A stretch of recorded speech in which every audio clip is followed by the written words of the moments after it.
Hello everyone, this is Shruti Bijalwan and welcome to my channel again. आज की इस video में हम क्या पढ़ने वाले हैं? आज की इस वीडियो में हम पढ़ेंगे द मून, मतलब कि फॉर्मेशन ऑफ द मून के बारे में पढ़ेंगे। ठीक है, कि मून का फॉर्मेशन कैसे हुआ। अभी तक हमने क्या पढ़ लिया है पिछली क्लासेस पर? अभी तक हमने पढ़ा है अर्थ के बारे में कि अर्थ का ओरिजिन को लेकर क्या क्या थ्योरीज थी। ठीक है, हमने उसके अर्थ के ओरिजिन को लेकर काफी सारी थ्योरीज पढ़ी। फिर जब अर्थ के ओरिजिन को लेकर जो थ्योरीज थी वो एक्सेप्टेबल नहीं थी, फिर हमने यूनिवर्स के ओरिजिन को लेकर थ्योरी पढ़ी। ठीक है, मॉडर्न थ्योरी जिसे बोला गया। ठीक है, फिर उसके बाद हमने पढ़ा है स्टार का फॉर्मेशन पढ़ा है। ठीक है, स्टार के फॉर्मेशन के बाद हमने प्लेनेट का फॉर्मेशन पढ़ा है। प्लेनेट के फॉर्मेशन के बाद क्या पढ़ा हमने? सोलर सिस्टम के बारे में पढ़ा कि कितने प्लेनेट है हमारे सोलर सिस्टम में। ठीक है, उनमें से कौन से आउटर प्लेनेट है, कौन से इनर प्लेनेट है। ठीक है, किन प्लेनेट को टेरेस्ट्रियल प्लेनेट बोला जाता है, किन प्लेनेट को गैसियस या जोवियन प्लेनेट बोला जाता है। तो ये सब हमने कल तक पढ़ लिया था। ठीक है, कल की वीडियो तक पढ़ लिया था। आज की वीडियो में हम क्या पढ़ेंगे? फॉर्मेशन ऑफ द मून के बारे में, कि मून का फॉर्मेशन जो है वो कैसे हुआ। ठीक है, क्या थ्योरीज थी मून के फॉर्मेशन को लेकर। ठीक है, कौन सी थ्योरी एक्सेप्टेबल थी, कौन सी थ्योरी रिजेक्ट हो गई। ठीक है, ये सब हम आज की वीडियो में पढ़ेंगे।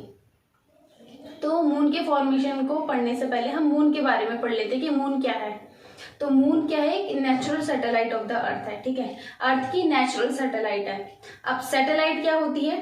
तो सैटेलाइट क्या है? एक सेलेस्टियल बॉडी जब दूसरी सेलेस्टियल बॉडी के अराउंड घूमती है तो हम उसको क्या बोलते हैं? सैटेलाइट। जैसे अर्थ के अराउंड क्या घूमता है? मून घूमता है, तो वो क्या हो गई? सैटेलाइट हो गई। ठीक है, अब सेलेस्टियल बॉडी क्या होती है?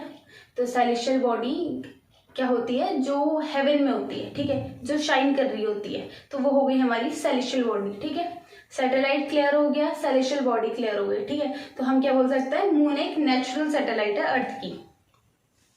अब मून के फॉर्मेशन को लेकर दो थ्योरीज दी गई थी फिलोसफर ने। ठीक है, उनमें से जो पहली थ्योरी थी वो दी थी सर जॉर्ज डार्विन ने। सर जॉर्ज डार्विन ने हमें क्या दी थी? मून के फॉर्मेशन को लेकर पहली थ्योरी दी थी। उन्होंने क्या बोला था? जो अर्थ है और मून है वो क्या थे? पहले एक ही बॉडी के थे। ठीक है, जैसे माना बात यही अर्थ है और यही मून है। ठीक है, अब क्या हुआ? जैसे जैसे क्या हो गया? टाइम पीरियड बीतता गया, टाइम बीतता गया, बीतता गया, बीतते गया, ये रोटेट होते गए। और जब धीरे धीरे क्या कर लिया इन्होंने? जब ये आपस से डिटैच होने से कुछ टाइम पहले इन्होंने क्या बना दिया? एक डम्बल शेप्ड का स्ट्रक्चर बना दिया। जब इन्होंने डम्बल शेप्ड का स्ट्रक्चर बना दिया, फिर ये रोटेशन करते गए और क्या हो गया? मून इधर चला गया, अर्थ इधर चला गया। ठीक है, दोनों बॉडी क्या हो गई? सेपरेट हो गई। ठीक है, तो ये सर जॉर्ज डार्विन ने बोला था अपनी थ्योरी में। उन्होंने ये भी बोला था कि जब मून अर्थ से डिटैच हो रहा था, मतलब कि जब मून अर्थ से अलग हो रहा था, तो जहां पर डिप्रेशन हो गया था ना, जहां पर गड्ढा हो गया था, उस गड्ढे में क्या हो गया? आज के टाइम का पैसिफिक ओशन है। इन्होंने ये भी बोला था।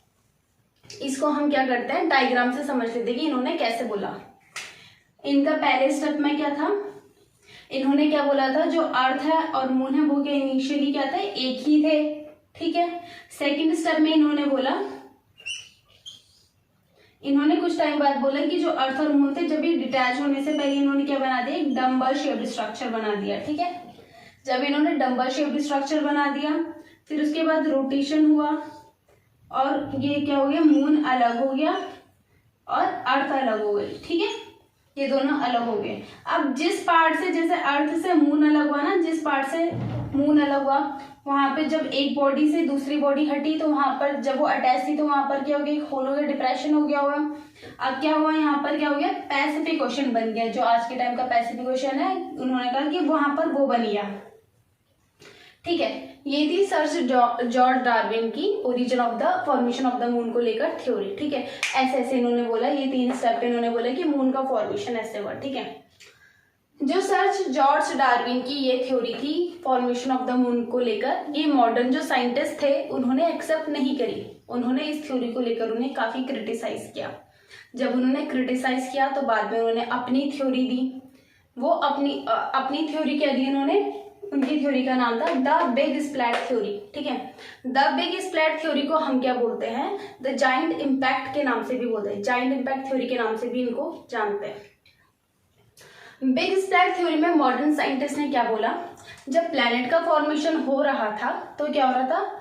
अर्थ से क्या करी, एक बहुत बड़ी हेवनली बॉडी टकराई, ठीक है। अर्थ से क्या करी, एक हेवनली बॉडी टकराई। जब वो बॉडी अर्थ से के साथ टकराई तो क्या हो गया, जब दो चीजें आपस में कोलाइड होती है तो उनकी कुछ पार्टिकल्स क्या हो जाते हैं, घूमते रहते हैं, निकल जाते हैं बाहर। वैसे ही अर्थ के साथ जब कोई दूसरी बॉडी टकराई तो कुछ मटेरियल वहां से बाहर निकल गया, ठीक है, दोनों से। जब दोनों से कुछ मटेरियल बाहर निकल गया तो ग्रेविटेशनल फोर्स के कारण वो फिर भी घूम ही रहे थे, ठीक है। अब घूम रहे थे, जब एक टाइम बाद क्या हुआ, एक्रीशन की प्रोसेस आई, ठीक है। एक्रीशन की प्रोसेस के बाद वो सारे के सारे पार्टिकल्स एक साथ मिल गए। जब वो सारे के सारे पार्टिकल्स एक साथ मिल गए तो उन्होंने कहा ऐसे फॉर्मेशन हुआ मून का, वो बाद में बना मून, ठीक है। ये था मॉडर्न साइंटिस्ट की theory, the big splat theory, मतलब कि एक बहुत बड़ी हैवी बॉडी क्या करी, अर्थ के साथ टकराई। अर्थ के साथ टकराने के बाद कुछ मटेरियल बाहर निकला, ठीक है, एक्सट्रैक्ट हुआ।